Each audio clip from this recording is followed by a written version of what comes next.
And with that, I would love to introduce myself. My name is Catherine Beck. I'm the Division Director for the Performance Reporting Division here at TEA. And really excited to share with you a lot of the technical details for those of you who have been following our A through F accountability refresh and are excited to dig into some of the details. So in this presentation today, here's our objectives, our agenda for today. I'm going to start with a little bit of A through F background that will help us really set the stage and provide a little bit of context into the A through F system, as well as the 2023 refresh, and then get into the weeds and get into the deep dive portion of today and go domain by domain through the technical details. As part of that, we'll make sure to cover those federal school improvement identifications, and we'll conclude with a discussion of the what ifs reports for our look back at 2022 data with this new 2023 methodology, and talk a little bit about what the release of those looks like, as well as the overall 2023 release calendar.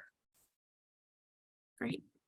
Our objectives, hopefully by the end of this session, you'll have the information that you need to help yourself, to help your district, whatever seat you're in today, understand and frame and context the A through F system refresh for you and for your districts. And then really understand those components that are the same, because there's many of them, and those that are different, and we'll make sure to highlight those throughout the slides. And you'll leave with an understanding of some of the upcoming resources and the releases. To do a little bit of introductions of those folks who are with me on the Performance Reporting Division. As I said, myself, Catherine Beck, nice to be here with all of you. And then we have an open position for our Director of Policy and Communications. And then we have our wonderful, strong team, many of you who you may interact with across the performance reporting inbox. These are the lovely faces and names of those who are often answering and responding to those questions. Melanie Robinson, our manager, Cindy Phelps, who is our accountability research team member, Linda, who really works strongly on some of our various projects, such as extracurriculars, and Selena, our communications coordinator. So she helps put together the bulletin as well. So hopefully that's how many of you got here today, through some of those strong communications and information that we provide you. And that's really what we're aiming to do today, is to provide much of that information to help guide and answer a lot of those questions. And so a lot of today's presentation is based on those questions that you send us, and we're happy to continue to provide that level of support. So as I mentioned, we'll start today with the accountability background. Okay, so the A through F accountability system really is about continuous improvement, and what we're here for is for kids and for improving how we support the learning for our children. So really what we see and written in statute there is that the three purposes that we see in the system. So really setting those standards. We set standards for continuous improvement for our students. We then also make sure that this is a system where we're monitoring achievement gaps. A lot of the data that we talk about in one of our domains, domain 3, is all about closing the gaps and making sure that this system is all about monitoring achievement gaps. Additionally, this system is about ensuring that we are preparing our students for post-secondary success. So as we talk about a lot of the different domains of this system, a lot of the changes, as we talk about and think about what we want to do to this A through F system, we really have those guiding us in a lot of the choices that we make, that we want to continue to have these three aims in our minds. But we also have these competing objectives as well. So we have our students, where we make sure that we have rigorous standards that we are setting for ourselves that are enabling them to perform and show what they know. We also make sure that the system is fair to schools. And part of that is this assurance that each campus has the possibility and capability of receiving an A rating. And lastly, in addition to rigor and fair, we want this system to be transparent. And so really a lot of the website information, a lot of the manual that we have out is all about being sure that this system is transparent to all. So rigorous, fair, and transparent is, again, part of the objectives that we keep in our minds as we're going through our A through F refresh. Many of the design commitments are also key and critical to making sure that are remaining in our system as we go through a refresh. And so we do continue to hold that we reflect the better of achievement or progress in our system. We look at both growth and achievement for our campuses. We also make sure that this system is evaluating in multiple ways of post-secondary readiness demonstration, different ways of evaluating growth, whether that be through annual growth or through our relative performance system. We also make sure that, like I was saying, that it's fair to all, enabling them to all campuses to reach that A rating. So it's not set on a fixed distribution. It's not about that bell curve. It's not assuring that a certain percentage of schools are in an A, a B, or a C. And again, it's also about reflecting what is our average performance. We look at the data, we identify where our baselines are set based on our results, and we're able to set that to a C performance. And so that's what really redefining the system is about, is looking at those baseline data, and that remains unchanged. And lastly, this system, our cut points, we try to keep consistent in most years until we reach where we're at right now, which is the year of the refresh.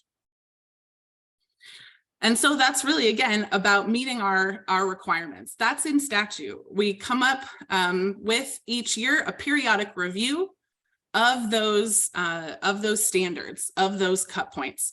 Prior to A through F, those cut points remain stable year over year. And they were not held stable, excuse me. They were not held stable prior to A through F. And so there was an annual periodic review. And now with the A through F, we make sure that we're coming back, taking a look at those standards that we've set and identifying and confirming whether that is setting Texas up to ensure that we are that national leader, as we mentioned, for post-secondary success for our students. So what is this all about? Again, it's about ensuring that we have that culture that is supporting growth and continuous improvement. We do this in a public way. We're sharing this information publicly. We're going through all of these details, pulling all of that data and putting that rating out to our communities and our families. And so this is a difficult but a critical task. And so we want to make sure that we're providing as much transparent information as we can to help us all sort through what it is that's going into the methodology of these ratings. So again, as I mentioned, we've hit this point of the A through F refresh. So for the last 5 years, as I said, we haven't kept changing the bar. We keep the design as it stands to allow for this apples to apples year over year comparison.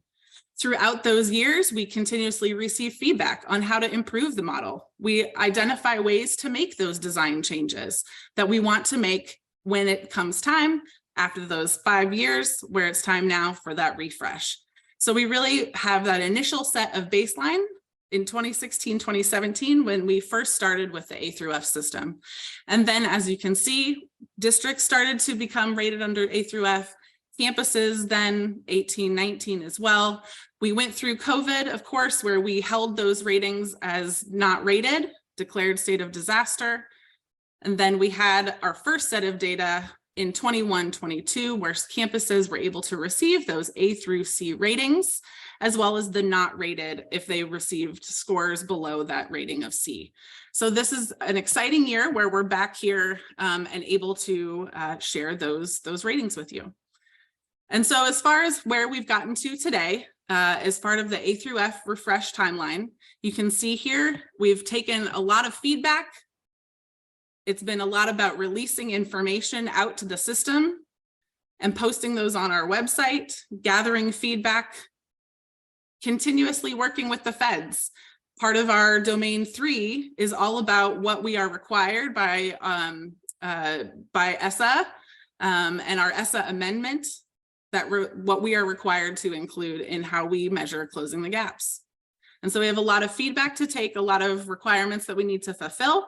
And now that brings us to today, where just last Friday, we were able to release our proposed manual out to you all for public comment. So you can see the link there where you can access that. So everything that I talk about today is coming straight out of that proposed manual.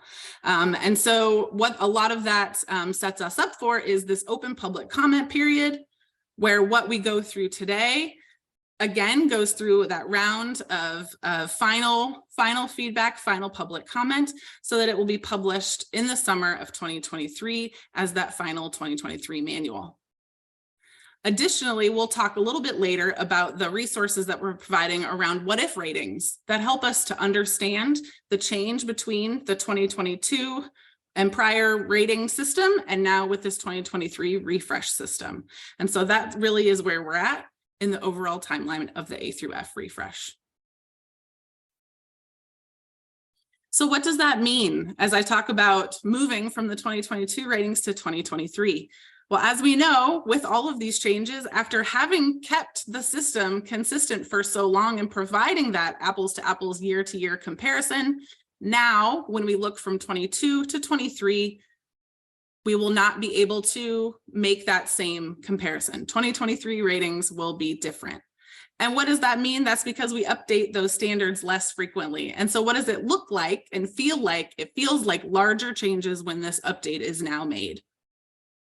And really, as we've been talking about, much of the increase of rigor and transparency and fairness across the system, that increase to rigor really could show for our campuses as prior performance that may have been at the level of receiving an A rating. That increased rigor now may mean that that campus will receive a B. And so that's again what the what if reports will provide to districts, and then later when we release publicly to campuses, communities, and those who access our data and our reports, it will provide that tool to help guide and understand and contextualize the change that we saw from 22 to 23. So with that, we are on schedule to move on to the domain by domain deep dive. I'm going to take a pause and check anything here on anything that we've received. Okay. Looks like a handful of people were able to get into the presentation. Okay, good. Technical difficulties being solved. I love it. All right. And we'll move into our deep dive. Domain overview. So again, where we talk about much of the system remaining the same, this, again, should be familiar to those of you who know this system well. So we have our student achievement domain, our school progress domain, and our closing the gaps domain. And in reflection of those commitments that we make, we do look at the better of student achievement and school progress. That remains the same. Those then also, those weights remain the same as worth 70% of the overall rating. Then we also know that part of our design, part of our statutory requirements, part of our purpose is about looking at those student achievement gaps. And so that's where we see it remains the 30% of the rating guided towards the data coming from closing the gaps. What this system does for us, it contains enough data that we're able to recognize high student achievement, again, across multiple valid, reliable measures. We're able to recognize our amazing teachers and educators and all of the hard work that we know is going on out there in our schools. While we're able to use, again, that closing the gaps data, our growth data, some of the changes we're making there that help us make sure that we're laser focused on those students who are most in need. And part of what we make sure each year as we design and develop is that we're not too strongly correlated with some of those areas where we don't want to see that disproportionality. We don't want to see where it's easier to be an A-rated school in a lower poverty district, for example. And so part of this system, of this design, of that better of, looking at closing the gaps really helps us ensure that our ratings are not strongly correlated with demographics such as poverty. So those are some critical things that we take into consideration when looking at these data. So let's start with the student achievement domain. Again, unchanged from the system that we know. We're heavily reliant on our STAR results in elementary and middle schools. In our high schools, in our K-12s, that proportion stays very high, 40% with STAR, but then we start to add in some of our other achievement data, the college career military readiness data, and graduation rates. But those are unchanged. Also unchanged, but part of today's deep dive is to get a little bit more specific information out about things, like I said, that we hear about through the performance reporting inbox or working with our colleagues over in the assessment division. And so this is one of those additional deep dive details that we wanted to talk about. As we look at that achievement data, don't forget, we have that accountability subset rule. So there's particular students based on, as you can see from the October enrollment snapshots, that we're looking for in our data. Important during the STAR administration that we just wrapped up, congratulations everybody, is the score coding. And so something that we want to just again call attention to, not new, not unchanged, it is unchanged from prior years, but we want to call attention to is how we're putting in those score codes when students take those tests. It's important that all the score codes were entered for all of our eligible testers by the end of each one of their subject area windows. If we don't account for all of our eligible testers by the end of the testing window, we want to make sure that y'all are reporting those as testing irregularities. So that's really, again, unchanged, but who's in our accountability data? Who's in that STAR achievement result that we're looking for? Any student with a score code of S, A, or O. Again, not new to the manual this year, but again, wanted to call everyone's attention to in line with where we're at here in the timeline as we're here on May 23rd. So as you know, of course, we rely on you all and the accurate data that we're provided. And very important into that domain 3, for example, when we're looking at achievement data and the demographic results, we look into systems like PEAMS and in TIDE. So we make sure that we have our TIDE system where those assessment data are going. We make sure that the data, we want to make sure that the data are accurate and that we're using the right information that you're providing to us. And so we really, at each one of those, like I said, each one of those testing windows at the end of the window, those score codes were due in. And now we're approaching the data corrections window where districts can resolve any of the student information and any test discrepancies that they need to submit a score code change during the window. So again, none of this is new, not additional to the manual this year, but just part of the questions that we have been receiving about as we've wrapped up STAR administration. So again, any of those changes that you submit during the data correction window will be able to see reflected in the accountability data that we'll be using and what will be provided out to you August 8th for our STAR EOCs and August 11th for STAR 3 through 8. All right, so back into the methodology a little bit. Again, unchanged from 2018. Our STAR methodology looks at the percentage of students who are approaches grade level or above, the percentage of students who are meets grade level above, and master's grade level above. Of course, this year, we're going through the refresh of the STAR redesign, excuse me. And so what exactly is a score of approaches, those performance level determinations? That's what we have standard setting that we're going through right now. Our friends over there in the assessment division, making sure that we understand what is a score that looks like, what is approaches this year on the 23 STAR. But the methodology, once we receive that information over here for accountability, remains the same.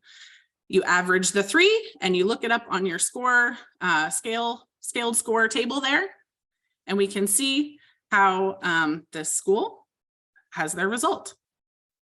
Again, with a little bit of our deep dive here, making sure that we remind everybody that the EB students who are in their second year in US schools have that EL performance measure, and we don't want to forget about our accelerated testers.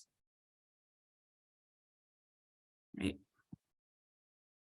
So as I mentioned about the STAR redesign. The redesign does not mean that the test will be harder. And I've been talking about, on the last slide, I mentioned about the standard setting process. And so really that rigorous statistical process to make sure that the test is measuring the same thing each year, that meets grade level remains meets grade level. And so because of that process, we don't need to shift our cut points in the A through F accountability system. However, we do know that the redesign, and you all have experienced the addition of writing this year. And so it could impact really that subject area, could change our data a little bit because that administration, the way the writing is administered looked a little bit different this year. So really with the impact of COVID-19, with the addition of writing, again, the A through F refresh does not change those cut points for STAR proficiency this year.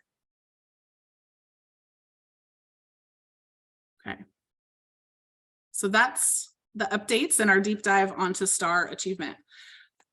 Moving into the other portion of student achievement is into our CCMR. Again, much of this remains the same as what we've experienced in previous years. We continue to look at the criteria of AP, TSI, college prep, SAT, ACT, all of those different college readiness, military readiness, and career readiness measures that we've seen in the system previously. New updates to the manual that are provided for additional clarity. We've been getting some of those questions around college prep courses. Nothing of this statement is new. Again, want to clarify that it was added clarity into the 2023 manual about what defines a successfully completed college prep course. Additionally, this year, we'll be able to revise our IBC, our industry-based certifications methodology as well. And so I have a couple of slides on that, and then I'll talk a little bit about the changes into military readiness. So this year, we're going to be looking at sunsetting IBCs. So what is a sunsetting IBCs? Essentially, those are the IBCs where we have identified that there are industry-based certifications that no longer meet the criteria that we wish as a demonstration for preparing a student for post-secondary success. And so we work with our partners across the agency to identify and continuously review those industry-based certifications to set this list. And so as part of changing over to a new list, a revised, right, as we look at what IBCs do meet that criteria, there's a set that become sunset. So they're on their way out. And so this year in the 2023 accountability system, we are going to set a limit on the percentage of students in the campus that can demonstrate CCMR only through one of those sunsetting IBCs. So we can't have all of the students in the campus identified as CCMR through just one of those sunsetting IBCs. We've set a cap. And so again, one of the details there is that that limit is set with both student achievement domain, as well as when we look at that achievement data in relative performance in school progress part B.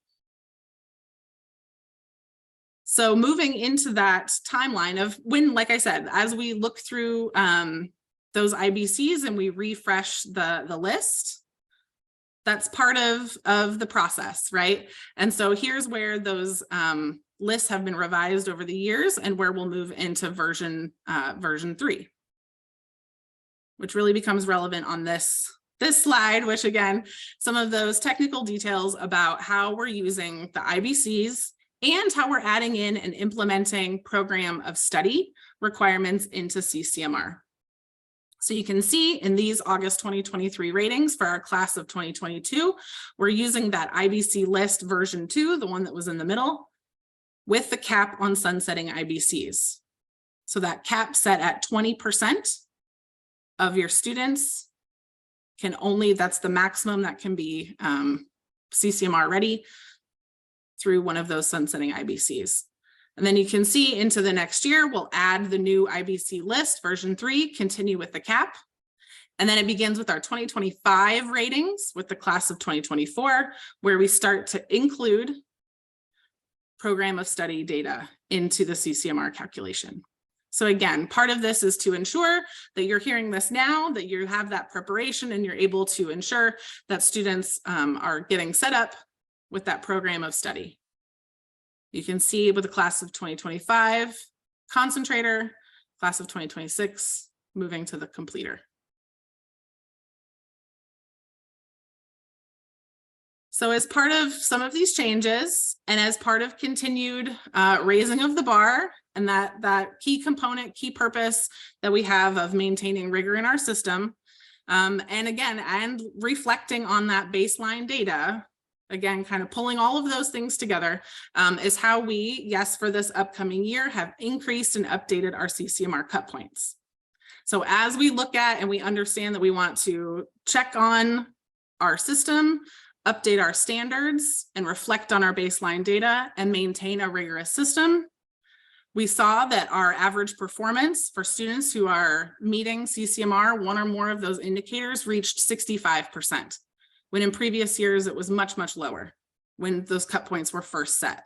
So we needed to update our cut points. And as we've shared through our scaling documents and now in the 2023 manual, that cut point for an A has been adjusted to 88%. And again, part of those long-term changes that we just talked about, the phase-in of the program of study. An additional area that was initially on the table, and so we want to make sure folks know we didn't do anything at this time with college prep courses or IBCs, any of the requirements within those. And then long-term, we want to bring back in that military enlistment data, which I'm going to jump to. So for the 2023 accountability year, we will not, this upcoming, we will still not include military results. However, starting with your 2023 annual graduates, we're collecting information on their military enlistment. And so that will be able to be used in 2024 accountability. And so again, you can see the system here that is set up to make sure that you're receiving that form from students who have enlisted. You're holding on to that until the spring of 2024, when you will submit it to us at the agency with a secure upload. And then we'll be able to grant and use that data finally for our college career military readiness calculations. More information about that upload process will be able to be provided as we get closer to next year. So again, it will look very, and we've been communicating, it will look very similar to the CCMR verifier process.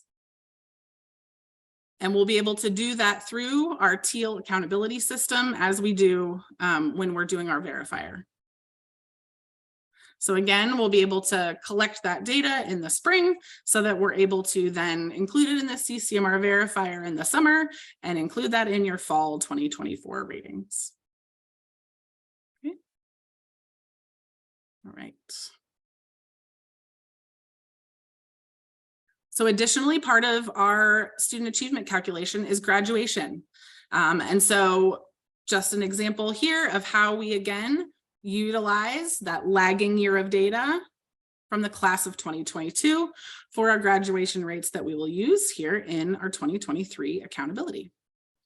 If a school is non-AEA, that's where we use the graduation rate, and you see you would again take your rate, put it over to our scaling tool, scaling tables, to be able to identify what the scaled score is for that graduation rate. Again, unchanged. New this year, however, is for those AEAs, where we're able to, well, what's not new is the inclusion of a completion rate instead of a graduation rate. However, there is new methodology about how we can include previous dropouts in that completion rate calculation. Right. So lastly, how then it all comes together, where we have our STAR score, our CCMR results, and our graduation results. Again, you see the weighting on the scaled score, each one of those coming from its own scaling table, and how that adds up to your student achievement scaled score. All right. Take a moment. See if there's anything immediately to clarify. Okay, and it looks like Iris may be answering some of those. Perfect. Great, thank you. All right, we will move into school progress.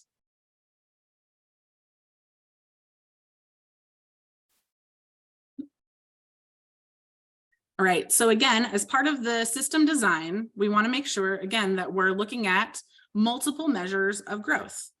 So that's why we have both Part A, academic growth, and Part B, the relative performance measure.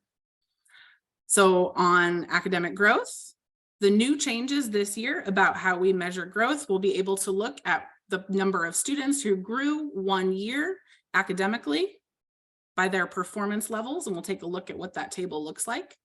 And then we'll also be adding in a measure of our accelerated testers and our accelerated learning. Not our accelerated testers, of accelerated learning.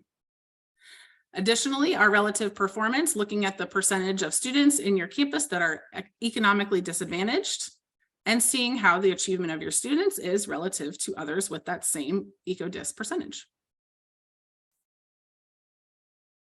Here we go. So starting with academic growth. So this table, again, helps us demonstrate how each movement from prior year to current year annual growth will be awarded points.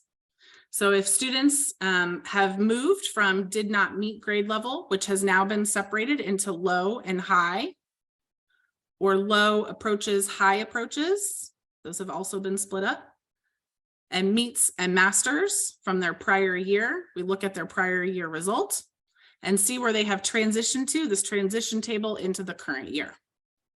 So individual student progress calculated as the change from the prior year to the current year. And as I was talking about, those high and low performance points, the scale scores at which those are associated with have been posted onto our website.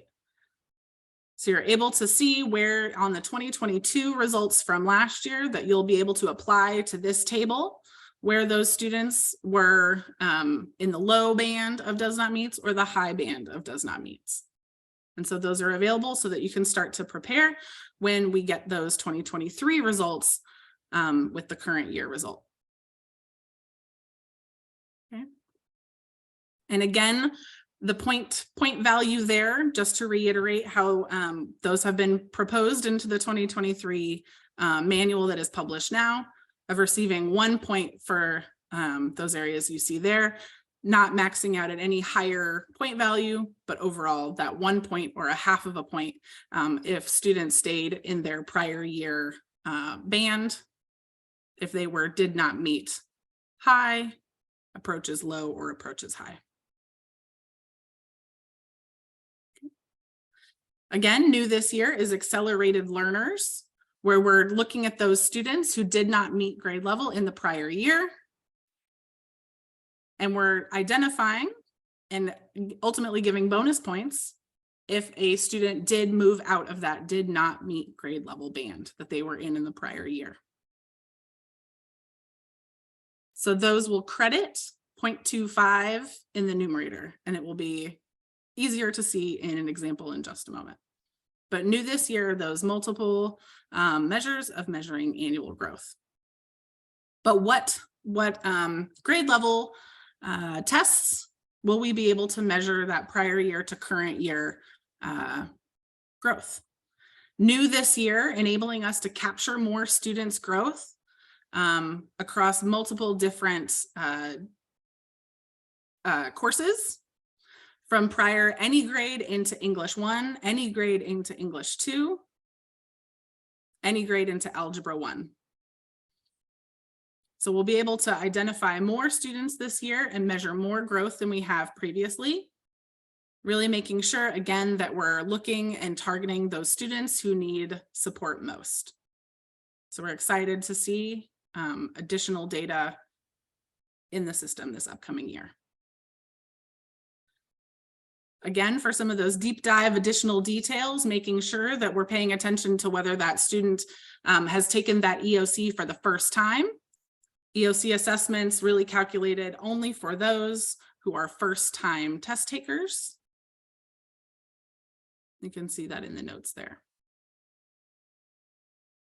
Additionally, those students who may have skipped a grade level, the example in the note there, grade 6 to grade 8 math is measured for growth. Great. And then finally, how are those two pieces of the puzzle brought together?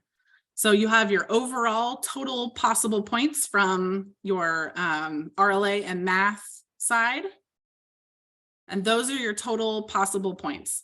And then, as we mentioned, you can get points for actually earning total growth across that RLA and math. And you can additionally earn more points in the numerator for students who had successful accelerated instruction. Some of the details there about why we landed with a 0.25 bonus points, again, comes down to a lot of that data modeling and making sure that we're making adjustments that don't require us to adjust those scales that we said we're not moving, that we again are maintaining that ability for schools to reach an A, and also again continuing to make sure that we're not correlating with indicators such as poverty. So really making sure that we're staying true to all of those fundamental objectives of the system. So with an example to help us identify and clarify, in this case, that really important number there is the 554. So that total number of tests across RLA and math is 554. And you can see in the green there where they earned 1 point, or that test was worth 1 point for moving from prior year to current year. In the gray, and earning a half a point. And then over in accelerated learning, again, where students made it out of that did not meet grade level performance band. So we see that overall, we had 435 students on the left-hand side over here, total tests, that made that performance that we expected. Total growth points earned for the green and the gray. And then our accelerated learners, excuse me, we see that it's 75 that made it out of the did not meet grade level. And that's giving you that additional 0.25 points. So your overall sum there is 453.75. And I told you that important number, 554 total assessments, because we don't add in those additional accelerated learner tests because it's the same students that are already represented over on the annual growth side. So we keep that denominator of 554. We divide 453.75 out of 554 for a raw score of 82, which scales to our scaled score in academic growth part A of 90. So hopefully that helps identify and help clarify some of the methodology there of how the two pieces of growth will come together in 2023. Now, in part B, relative performance, unchanged from this prior year is how we utilize the percent economic disadvantaged within the school, as reported on our, again, really important data, PEAMS October snapshot.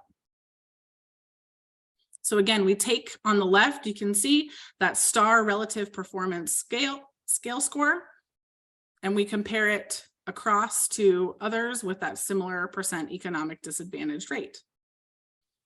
Again, in the technical details, of course, no methodology or scaling changes at the elementary and middle school level. No changes overall to our 2017 baseline data for STAR with high schools.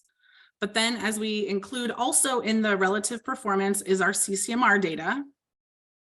And so again, as we look and refresh and look at our new baseline, the 2021 graduates as the baseline for our CCMR data, results in the different scaling table for STAR and for CCMR.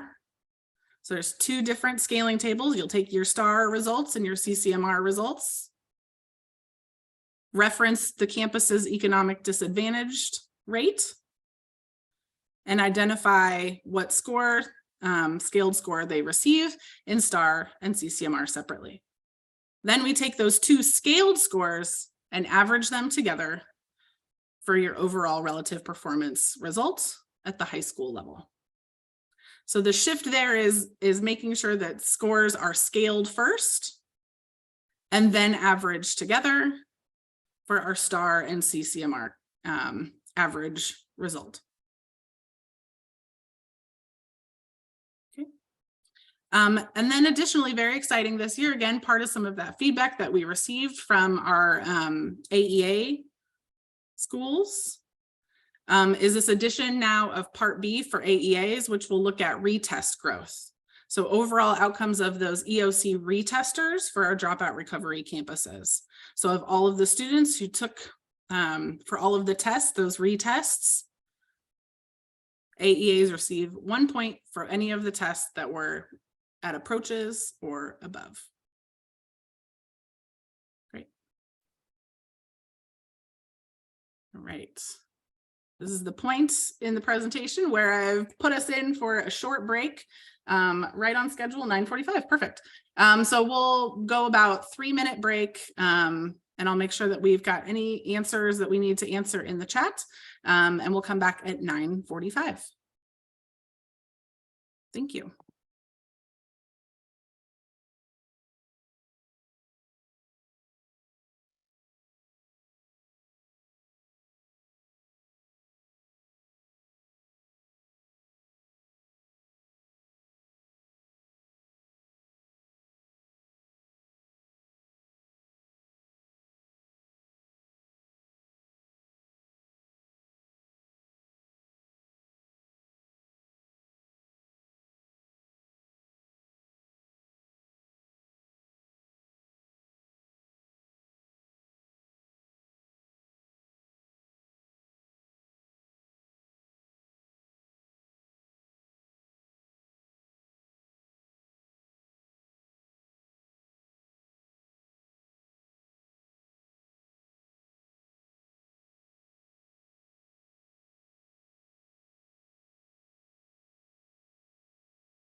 All right, everybody, welcome. Welcome coming on back from our break. As put in the chat, If you have any questions, the chat, it sounds like, is moving really, really fast, and we're trying to keep up. But if you have remaining questions, pop them over into the Q&A. We have Melanie, we have Iris on to help respond to your questions as you have them. So again, the chat's moving really fast, so go ahead and utilize the Q&A if you have questions that you want to make sure that we get you answers. Additionally, the presentation and this recording will be posted to our website, and so we'll make sure that we're able to share these resources, among others that I'll talk about later, with you very soon. All right. So I hope you had a break, because we're about to go into closing the gaps, which, as we know, has seen probably the most change between the 2022 system and this new 2023 refresh. Good, important, valuable changes that help us, again, meet that goal of identifying and understanding the data for our most in need students who need our support the most. So unchanged from prior system are the different components that we measure within closing the gaps. So we take that disaggregated data and we look at academic achievement in reading and math. We disaggregate our growth data for our elementary and middle schools in reading and in math. For our high schools, we have disaggregated graduation rates. We have our English language proficiency results, our TELPAS growth results for elementary, middle, and high schools. And then last, our school quality or student success, SQSS component, where we're looking at STAR for elementary and middle, and CCMR for high school. As I mentioned CCMR, if I don't mention it later, we've talked a lot about some of those changes to the CCMR component as it's in achievement. Again, because of this is part of our federal requirements, and that we report back out to them through our ESSA amendments, that is unchanged. The scaling for CCMR is unchanged within the closing the gaps. They are not the same. They are different in achievement and in closing the gaps. So we'll talk about that. But I know that question has come up in some of our inquiries into the inbox.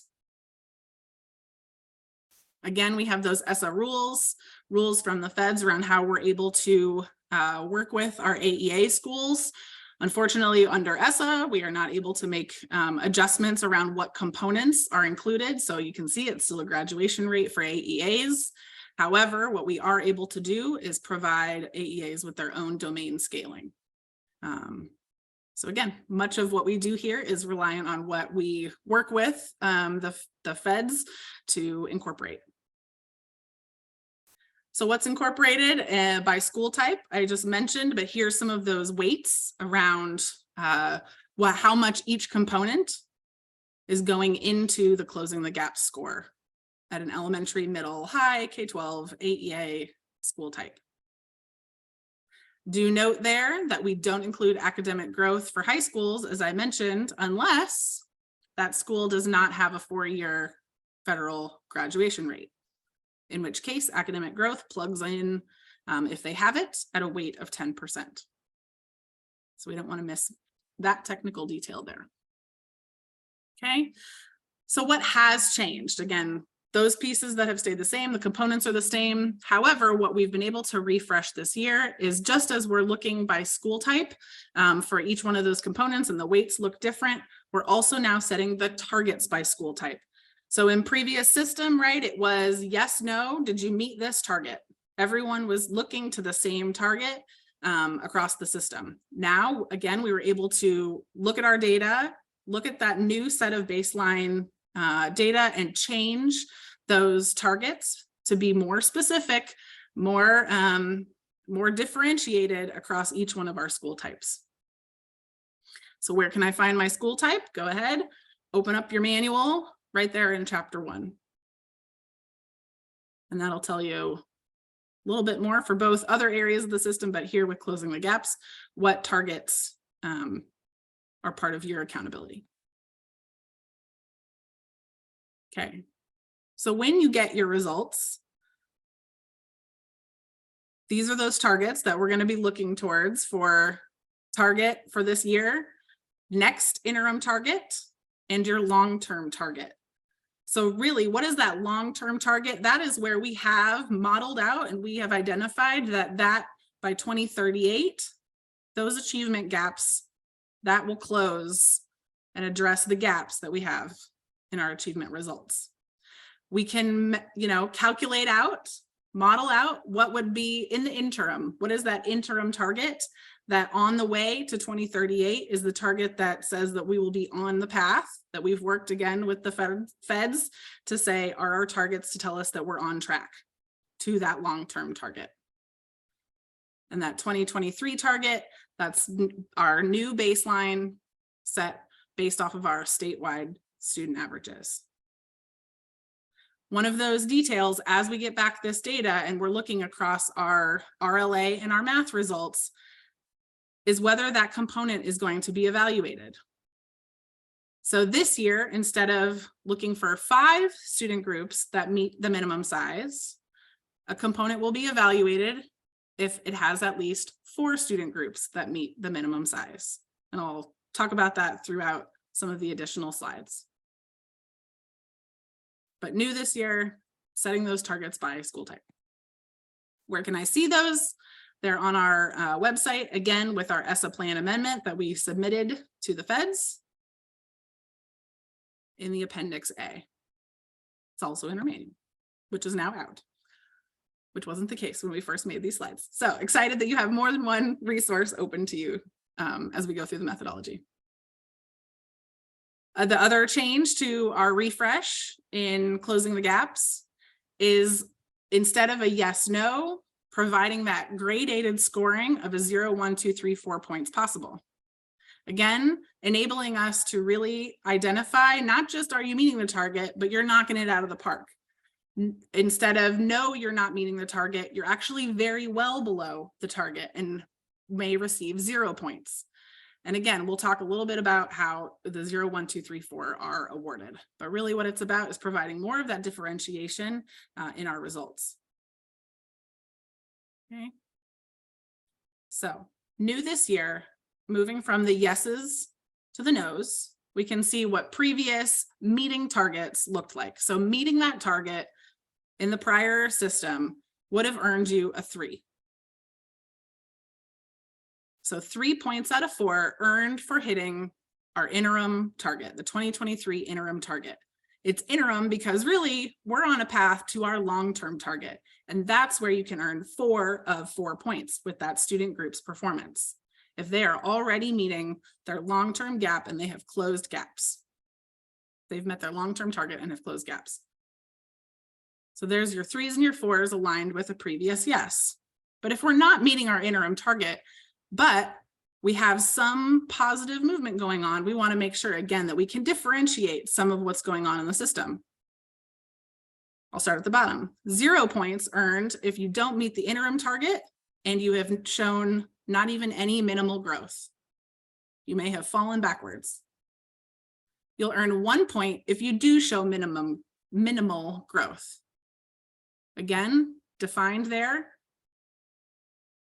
At least 1 percentage point of growth for your STAR or CCMR percentages, or 0.1% of growth in graduation. So you haven't yet met that 2023 target, but you are showing some minimal growth. But what if you're showing not just minimal growth, but you are on track and making some sort of expected growth that will help you reach that interim target? That's where you can be awarded 2 of 4 points. So we need to identify between where I was last year in 2022 and where I want to be to reach the next interim target. I have 6 years to get there. And so we will identify whether you have made at least 1 year of expected growth that would, in 6 years, get you to that next interim target. So again, what's this about? Really showing more than just a yes, no, but really being able to really deeply understand where our students are missing or meeting targets. So here's an example. And all the data that we need to collect and identify in order to do this calculation. So we need to know our current year performance and our prior year performance.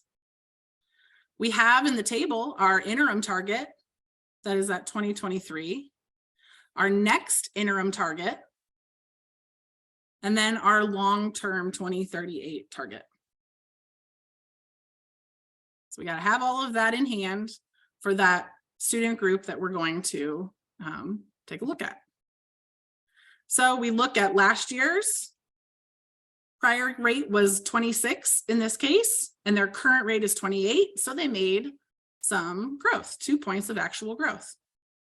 However, that current rate of 28 first, is that at my long-term target? Can I get 4 points? Our long-term target is 66, so no. Then we say, well, can I get 3 points? Have I met my interim target? We look at that. Nope, we haven't met that 2023 interim target yet. Well, how about if I can make that expected growth? Have I made 1 year towards that next 6-year path? Well, we got to do the math there. So we take our target, our next interim target of 43. We subtract our prior rate of 26. So between 2022 and our next interim target, we need to make 17 points. Let's divide that out over the next 6 years. So in order for me to make that growth, as expected, I need 2.8 over the next year. Did I make 2.8? My actual growth was 2. And so I, again, do not get 2 points in this calculation. But did I make at least some minimal growth? In this case, that 2 meets our criteria of at least 1 percentage point. And so they get 1 point for meeting minimal growth. All right. So hopefully that helps identify how we're looking at each one of those criteria of how to reach 4, 3, 2, or 1 or 0 point in closing the gaps. Right. Next big change is looking at groups who perhaps, we weren't paying enough attention to previously. We had all of these student groups that we needed to pay attention to, that we were making sure, that everyone was meeting their targets or we're on track to making targets. We're using a little bit more of a narrowed focus in the upcoming system. So again, we had all of those 14 student groups. And now when we're looking at our closing the gaps domain rating, we have these 4 student supergroups. So we have our all students group, and then across each one of those race ethnicity groups, we will identify our 2 lowest performing based on their performance in the prior year. So in our 2023 system, we'll look at our 2022 results. Then we have our high focus group, where a student falls in as a high focus group student if they meet one of, they are one of these student groups. If they're an eco-dis student, an emergent bilingual student, a special education student, or they are considered highly mobile. But how do I identify those lowest performing groups? So this has been coming up for us around making sure that you have met minimum size. So first we have to even identify who's even eligible to be a lowest performing group, and then we'll look at their performance. So you're eligible if you have 10 tests in RLA and you have 10 tests in math. And so you can't have a total 20 by having 6 over here, 12 over there. Can't make up the math across each of the subject areas. You have to have 10 tests in math and 10 tests in RLA. Then, now that we know who is eligible, let's identify the performance there. So you sum the numerators across RLA and math, you sum the denominators across RLA and math, and that's your new percentage. And that those 2 groups with the lowest percentages are those that are identified as your lowest performing groups. If you only have one group that met the minimum size, only one group will be measured. We don't then go plug in another group for you. That has been a question that we've received. Is that total tests based on a participation rate calculation, or is it my original total test? You can see that it says their total tests adjusted. And so we just want to, again, in this deep dive, make sure we're addressing a couple of those questions that have come up. So as you can see, we want to make sure that our total test that we're considering in our denominator is after any participation penalties have been applied. So what is the participation that we expect, that the feds expect of us, is a 95% participation. In our accountability manual, we explain how we have to adjust your denominators, and that's why it's relevant here.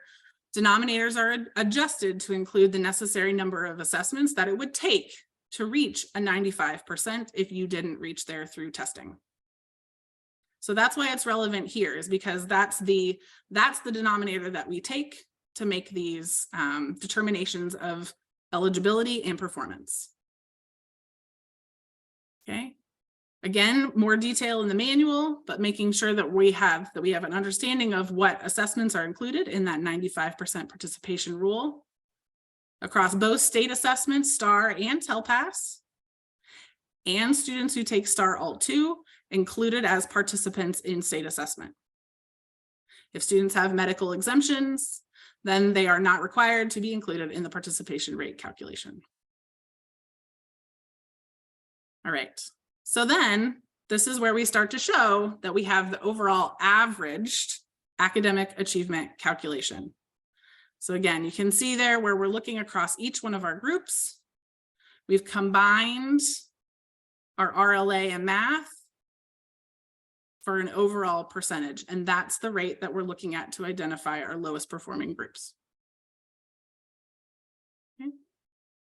So we'll be able to identify for you on the reports as you see it, which one of those groups are evaluated as your two lowest performing.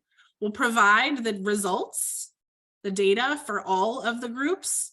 Again, so we have that data, we can continue to understand the performance in our schools, but those scores, the 0 through 4 points, will be provided only for those groups that are your two lowest performing that met that minimum size requirement. If you're a new campus, your two lowest performing groups are going to be the state's two lowest performing groups, African American and Hispanic. Okay. All right. So moving into our super groups. So as we have our all students group, our two lowest performing groups, remember now we have our high focus group. So we want to make sure that we are identifying a student that falls into one of these categories. Again, we don't double count. It is not a super group in that way. It's an unduplicated count of a student who falls into emergent bilingual, economic disadvantaged, special education, or highly mobile. Highly mobile, if a student is a student experiencing homelessness, they're in the foster care system, or they are in a migrant family. Those definitions also now public, available for you to reference in the accountability manual. Homeless and foster coming from PEAMS, migrant from TIDE, different places where some of those demographic data are coming from. So I encourage you to go into the manual to make sure you know where each one of those are coming from. All right, I've talked about this a lot, minimum size going from 25 being reduced to 10.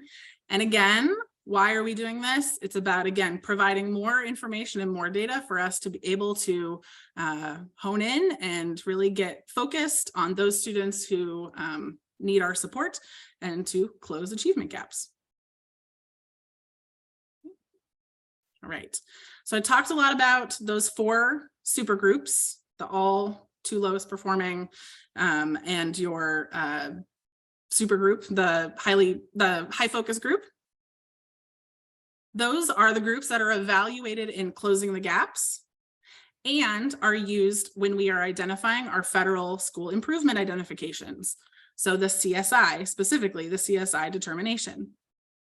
However, we also have more than just these groups in our schools, and that's where other disaggregated groups come into the accountability system through our TSI and ATS determinations, targeted school improvement and additional targeted support, federal identifications. We also want to make sure that while we're kind of clumping, the highly mobile all together, we do then separate them out, and we will be able to report to you each one of those groups individually. So we will still have data tables that provide to you all 18 disaggregated groups. So again, closing the gaps, those 4 groups that you see there. And only if, and I mentioned this way at the beginning of this section, only if you have 4 indicators that meet the minimum size in each one of the components. So academic achievement, we have those 4, your 4 groups across achievement and math and achievement reading. And out of those total 8 possible, you need to meet 4 with minimum size in order to have that component of the closing the gaps calculation. Same thing with growth. And then down into the SQSS with the STAR component.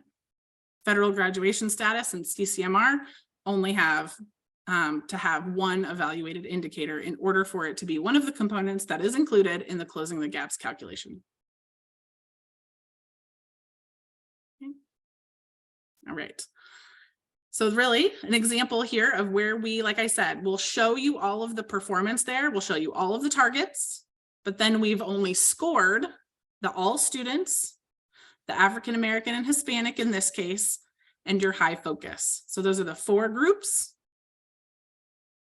that have been measured for academic achievement and evaluated.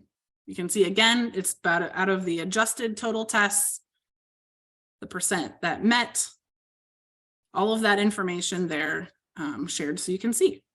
And this is where I was talking about across each one of those reading and math content areas have to have met 4 of those components, minimum size, 4 of those rates in order for this component to be included in closing the gaps. Then this school has its graduation rate status for, again, those 4 groups. We have our TELPAS result, which again, new this year in our ESSA proposal was to look at the TELPAS results in the domain level this year instead of at the overall composite score change. There's been a change into the writing assessment this year about how it is scored. And so because of that that change isolated to just writing, the proposal in our ESSA amendment is to only look at listening, speaking, and reading domains and identifying whether a student has advanced performance bands on the TELPAS assessment from 2022 to 2023. Okay. So that's our TELPAS change. Then last, in this example, this school has the 4 areas of school quality status. Because it's a high school, they were measured with CCMR. And again, they met minimum size in 4 of the groups. And so this component will be included. They met it in more than 4, but they met that criteria. So then again, because they're a high school, you can see how the weight looks there. 50, 10, 10, 30. Provide the total points possible. We weight those scores for the total points, and we scale that raw score for closing the gap scaled score of 85. Now, throughout these slides, it's been saying only for campuses because all of this additional detail about what is my academic achievement score, my graduation score, ELP, school quality, all of those pieces are at the campus level only. District ratings, which we'll talk about in a little bit, right? Those are proportionally calculated. And so it's based on the final results of each campus in their domain scores. So we won't have all of this detail on our reports. They won't go into the methodology at the district level. They go into the campus rating, which then gets proportionally weighted to the district.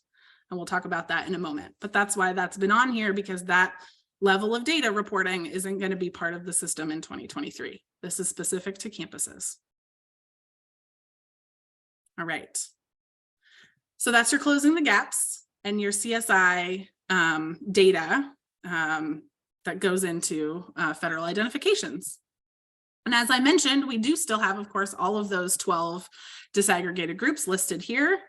And those are which data go into a determination of targeted support and additional targeted support.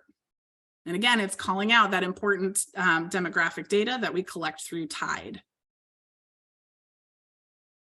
So a sample data table of what this will look like is here, where we see all of those 12 groups all the way across. For the first time this year, special education former and continuously enrolled are part of this TSI and ATS calculation and not part of your closing the gaps or CSI data. And so starting with 2023, that's where we start to capture their performance. And so in a couple more years, then we'll have a filled out data table and they will start to be on potential for determinations at the school. But that's what your data table will look like across all 12 groups. But then I said you get even more data. So for the full 18, where we split out, you can see the foster, homeless, migrant, additionally as high focus, as high mobile, all of those data will be provided for both districts and for campuses and for districts. So we'll make sure that we're not removing any data that you've had available to you. You know, as we've honed in our system and our calculations, all of that data will still be available through that mega table. And those are those groups. All right. Also want to cover one of the changes to closing the gaps part B. So we have our results-driven accountability system that has functioned separately, entirely separate as a special education, special populations accountability tool. And so as part of the refresh, we gathered that feedback and have identified that over the next 5 years toward the next refresh, we want to align those two systems. This is similar to how the federal system and state system used to be separate. And you can see how I just went through, it's very integrated. It's the same data. And we want to do something very similar with RDA. So for the next 5 years, up until that refresh, we'll be talking about how to incorporate and align the systems. And in the meantime, continue to just report only, provide that data for you in a report only fashion. As you go into your accountability manual, you'll see that we've started already that process of incorporating RDA into the overall system as chapter 12 of our 2023 accountability manual. Okay. So it won't impact your A through F rating. That's what report only means for now. But we will work towards that goal for the next A to F cycle. So we will be taking your interest in participating in that. If you're an expert in RDA and A through F and want to be part of those discussions about how to integrate RDA into A through F by 2028, let us know. All right. So not really moving out of, it's still part of closing the gaps, but to hone in a little bit more about how those federal identifications are made using this disaggregated data. I've talked a lot about those 4 groups that go into closing the gaps and CSI. Well, how are those data used to actually make those identifications? So at the campus type, schools that have a closing the gaps score in the bottom 5% are identified, if they are a Title I campus, as CSI. So bottom 5% of Title I in your school type is what is identified for closing, for comprehensive support and improvement. So again, you can see here, only taking the closing the gaps. Prior system, we needed differentiation. And so we had to add in also an overall score. What was your overall A to F score? Because of the 0 to 4 scoring, we no longer need to do that. We have the differentiation built into this domain. And so we can isolate our school identifications through just closing the gaps. So you can see out of your closing the gap scaled score, CSI bottom 5% based on school type. Additionally, any Title I or non-Title I campus can be identified for CSI based on their graduation rate. The requirement is a 66.7% graduation rate. And if that campus does not attain that, then they are identified for CSI. So you have your 2 ways based on your closing the gaps, as well as through your federal graduation rate. The exit criteria to the CSI identification is to not rank in that bottom 5% for 2 years in a row and have improved on that score. So you can get out of the 5%, also show improvement in your closing the gap score, and you're eligible for exit. Okay. Again, that 1 year of improved performance, very exciting, on the right track, but you would still be identified as a school that's made progress in CSI, but you do remain still in the CSI identification. And same thing with graduation rate. You have to have greater than a 66.7 for 2 consecutive years in order to exit. Targeted support and improvement. Again, I talked about all of those, the larger group, not just the 4 disaggregated groups. You are TSI identified if you have at least 1 consistently underperforming student group. So again, that's missing the targets in at least 3 indicators for 3 years in a row. And so again, we've modified to that 1, 2, 3, 4, away from the yes, no. And so you can see how the no aligns to a 0 or a 1 in 2023. So in an example here, again, no super groups, all the groups across, and we have our no for 2019 and 2022, and 0 points earned in 2023. 3 years in a row in 3 different indicators, RLA, math, and SQSS. That means that I'm eligible and identified for TSI.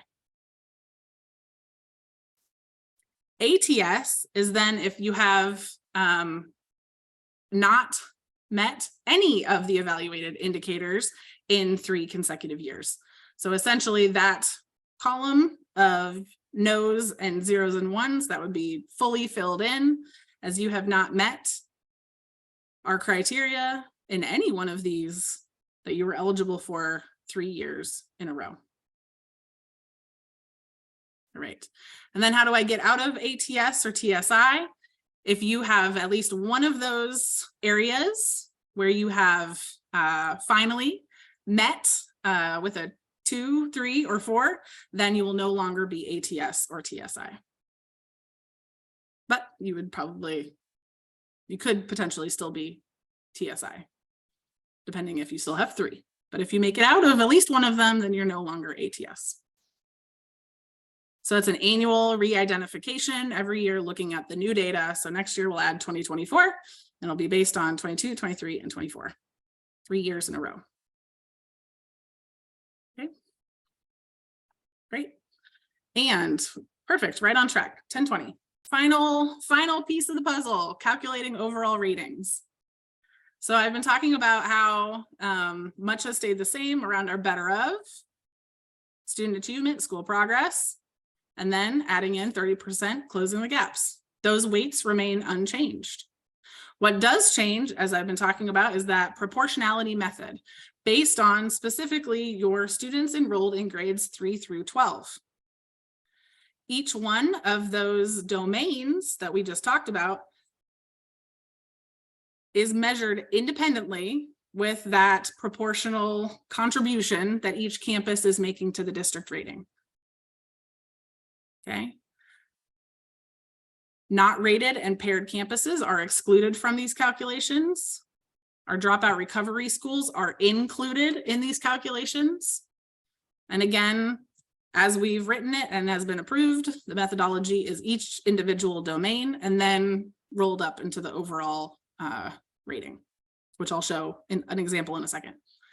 Exciting, available now on our 2023 accountability system page are those exact counts that we have that we'll be using to identify the proportion that each individual campus has towards the district rating.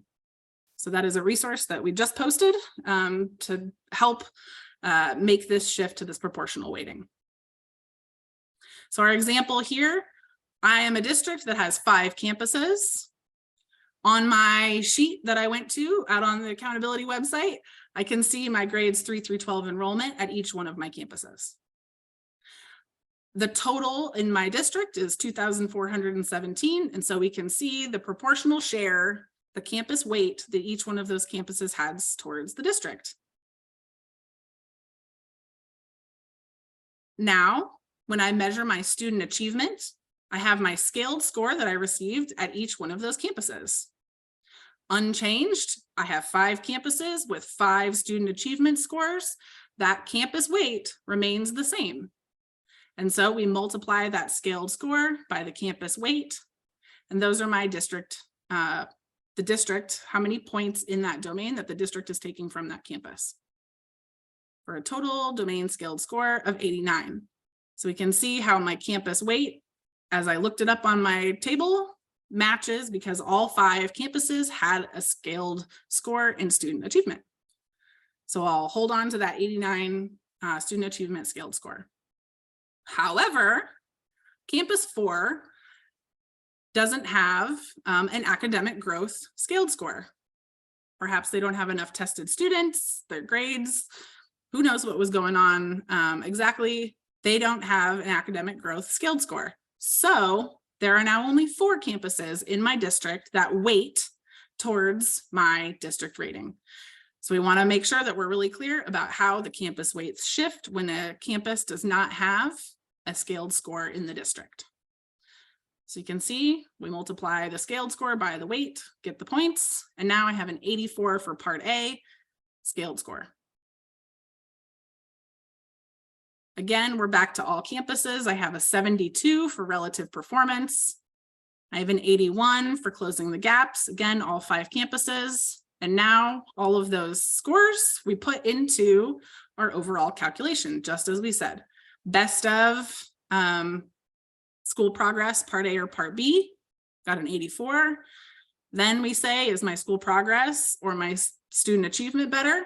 In this case, student achievement is an 89, and so it gets the 70% weight. Pair that over with my 81 on closing the gaps at a 30%. This district has a proportionally scored district score of 87 for an overall rating of B. So some of those nuances, again, as we all prepare and get ready for these results, different things that can happen, such as if a campus doesn't have a domain rating, how does that play into my district rating? You can see we just reshift the weight across the remaining campuses. And again, those scaled score points and alignment to the A through F overall rating. New this year that we want to make sure that we highlight and remind everybody of. Currently, there is the F rule. So if you have across each one of the domains, as we were talking about, each one of those 4 domains, if 3 of those are an F, then the campus cannot earn higher than a 59 score. However, there is an out. If you're doing really well in your student achievement domain, and it is reaching that 60 or higher, then this rule, the F rule, is no longer applied. What is new this year? So that's all as it currently has been before. But maybe there's some details there you didn't know. But now we've expanded that F rule to include Ds as well. So now if 3 out of the 4 domains are a D or an F, D or below, again, that overall rating cannot be higher than a D. That is your maxed out overall rating. So that's both true at the campus level as well as at the district level. So I think in some of the conversations around what are we seeing as the impacts coming up into this upcoming year, we want to make sure that everyone is aware that this is one of those methodological details that we apply at the very end to those overall ratings that could impact campus and districts ratings. Okay, so those are, you know, nearly 90 minutes of details and deep dives into the technical details of domain by domain of the A through F system this upcoming 2023 year. And in summary, you can see these changes here that I highlighted throughout the presentation of changes to the overall system. So a lot of things remain the same. Some very specific details that we have here that we walked through that could impact your overall ratings in the upcoming 2023 year. So again, we're reminded that the 2022 and 2023 ratings are not going to be apples to apples, that those methodology changes that we went through could change overall performance. That could be because of the new rigorous cut points. That could be because of the 0, 1, 2, 3, 4 closing the gaps, the D and F gate, or the district proportional weighting, or overall changes in performance could also impact our overall ratings this year. I think there's many different paths that an individual campus could see impacts. They could grow and improve, see an improved overall rating, perhaps that differentiation in closing the gaps, moving from just a yes to now 4 out of 4 points, could actually show some strong successes in our schools. And that's where then we've been talking about the what if reports as that tool to help districts make that bridge from 2022 to 2023. So released upcoming May 31st will be these what if ratings shared in teal to those individual districts with their campus ratings of how we've applied the new A through F framework methodology that I just went through to the 2022 results and data. And that should facilitate and better support those comparisons between 2022 and 2023. However, it's a reminder that these what if ratings are considered preliminary because the manual is still out in its public comment period. And so what the methodology is based on the 2023 manual. And if anything changes in that, that could change the what if ratings. They're also preliminary because of some of these caveats that you see in just the data that goes into 2022 recreation of this methodology is not 2023 data that we now have available to us. So we don't have 2020 to 2021 growth, for example, to use in closing the gaps in our academic growth calculation. We had COVID, so we didn't have 2020 to 2021. So we only have 1 year excuse me, to include in our closing the gaps calculation.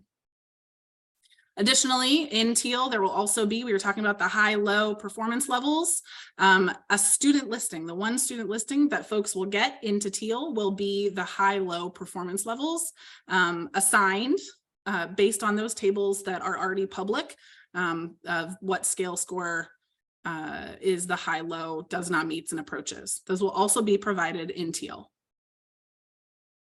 So May 31st, as we have the teal release, we'll also be publicly releasing some resources, an A through F district toolkit to support with the 2022 what if release.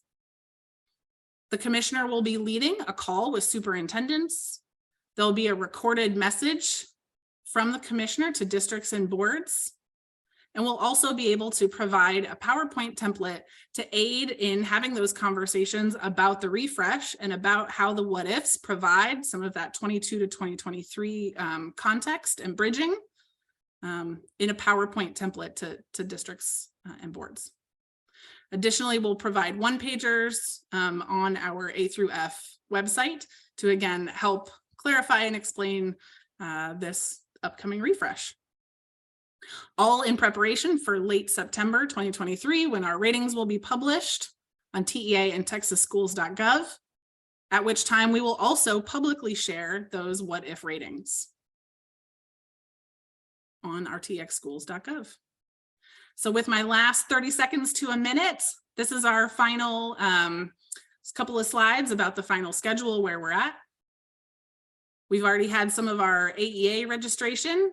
We've collected and shared who will be those accelerated testers on the 2023 system. We've provided CCMR tracking, schools that have gone through pairing, and now we're in the window of our accountability manual public comment period. Soon, the CCMR verifier will be coming out with those data that will be used in 2023 accountability, those 2022 graduates, and what we have, them demonstrating their college, career, and military readiness. As mentioned, the May 31st What If release into Teal. And we round out through the summer and into the fall with Teal release of A to F estimator, the closing of the public comment period, additional CCMR tracking for next year's, the other classes beyond class of 2022, so class of 2023, 24, 25.